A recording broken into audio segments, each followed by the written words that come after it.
चलिए आज बात करते हैं इतिहास की। भारत के आज़ादी के दौर की एक ऐसी कहानी की जिसके बारे में ना तो इतिहास की कक्षा में हमें कभी बताया गया और ना स्कूल की किताबों में उसका जिक्र मिला।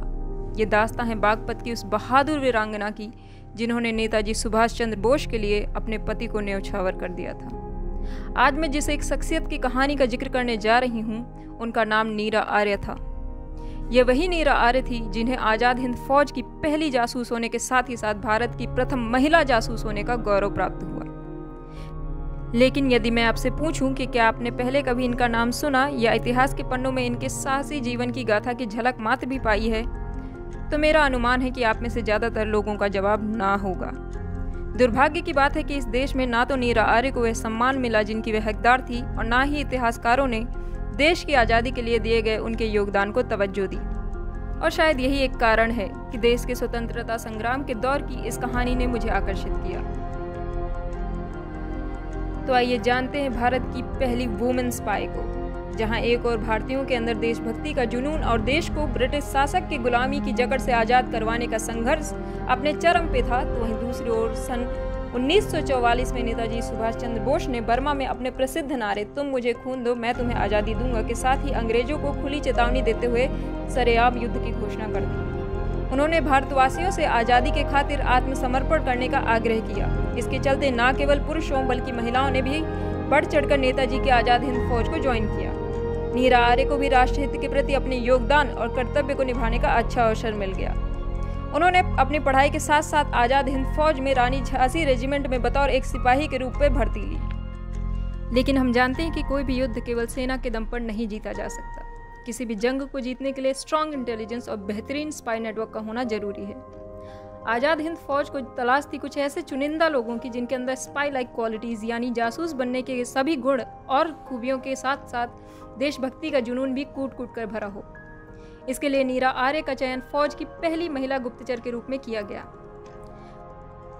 5 मार्च सन 1902 में उत्तर प्रदेश के खेखड़ा गांव में जन्मी नीरा आर्य चाहती तो एक बेहद प्रोटेक्टिव और सिक्योर यानी सुरक्षित एवं सहज जीवन जी सकती थी, क्योंकि इलाके के मशहूर इतिहासकार तेजपाल सिंह धामा के मुताबिक नीरा के पिता सेठ छल्लूमल उस समय के प्रतिष्ठित व्यापारी थे जिनका व्यापार देश भर में फैला था, लेकिन कलकत्ता उनके व्यापार का मुख्य केंद्र रहा। इसी कारण वह परिवार सहित कलकत्ता में ही आ बसे और इसी के चलते नीरा की शिक्षा दीक्षा भी वहीं हुई। यही नहीं, जब नीरा बड़ी हुई तो पिता की इच्छा का सम्मान करते हुए उन्होंने अपने दिल में अंग्रेजों के प्रति नफरत होने के बावजूद भी एक ब्रिटिश सेना के अफसर सीआईडी इंस्पेक्टर श्रीकांत जयशंकर दास से शादी कर ली। लेकिन बचपन से ही अपने अंदर पलकते देश प्रेम और भारत की स्वतंत्रता के प्रति अपने समर्पण और जज्बे को धुंधला नहीं पड़ने दिया।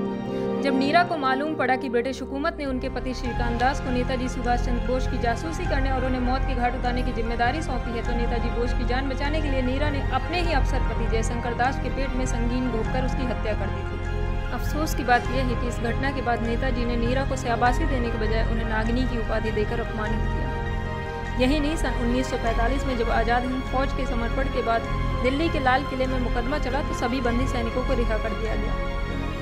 लेकिन नीरा को पति की हत्या के आरोप में काले पानी की सजा सुनाई गई, जहां उन्हें घोर यातनाएं सहनी पड़ी। स्वतंत्रता संग्राम में अपनी भूमिका पर नीरा आर्य ने अपनी आत्मकथा भी लिखी है। उर्दू लेखिका फरहान ताज को नीरा ने अपने जीवन के अनेक प्रसंग सुनाए थे। प्रसंगों के आधार पर फरहान ताज ने एक उपन्यास भी लिखा है जिसमें आज़ादी की जंग में नीरा आर्य के योगदान को रेखांकित किया गया है। उन्होंने अपनी आत्मकथा में काला पानी की सजा के दौरान उनके साथ हुए अमानवीय घटनाओं के बारे में लिखा है कि जब उन्हें कलकत्ता से अंडमान जेल में शिफ्ट किया गया तो उन्हें एक छोटी सी कोठरी में बंद कर दिया गया था। दिसंबर की सर्द रात में खुद को ठंड की ठिठुरन से बचाने के लिए ना तो उनके पास कोई चटाई थी न चादर, लेकिन स्वतंत्रता के स्वप्न के सामने ओढ़ने बिछाने का ध्यान धुंधला पड़ने लगा। बहरहाल करीब आधी रात 12 बजे एक पहरेदार 2 कंबल लेकर आया और नीरा के ऊपर पटक दिया, जिस पर नींद टूटने से उन्हें बुरा तो लगा लेकिन कंबलों को पाकर संतोष भी आया। अब उन्हें केवल लोहे की बेड़ियों से बंधे बंधन का कष्ट और रह रह के भारत माँ से जुदा होने का ख्याल सता रहा था। दूसरे रोज सूर्योदय के साथ ही उन्हें खिचड़ी मिली, साथ ही एक लोहार भी आया।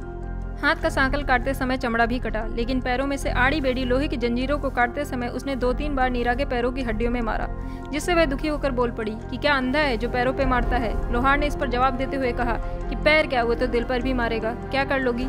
जिस पर स्वाभिमानी नीरा ने गुस्से में आकर उस पर थूक दिया और बोली, औरत की इज्जत करना सीखो। यह सब देखकर वहीं मौजूद जेलर ने नीरा से कहा था कि वह उन्हें छोड़ देगा यदि नीरा सुभाष चंद्र बोस का ठिकाना बता देगी। लेकिन नीरा ने उससे साफ साफ कहा, नेताजी हवाई दुर्घटना में चल बसे हैं, पूरी दुनिया जानती है।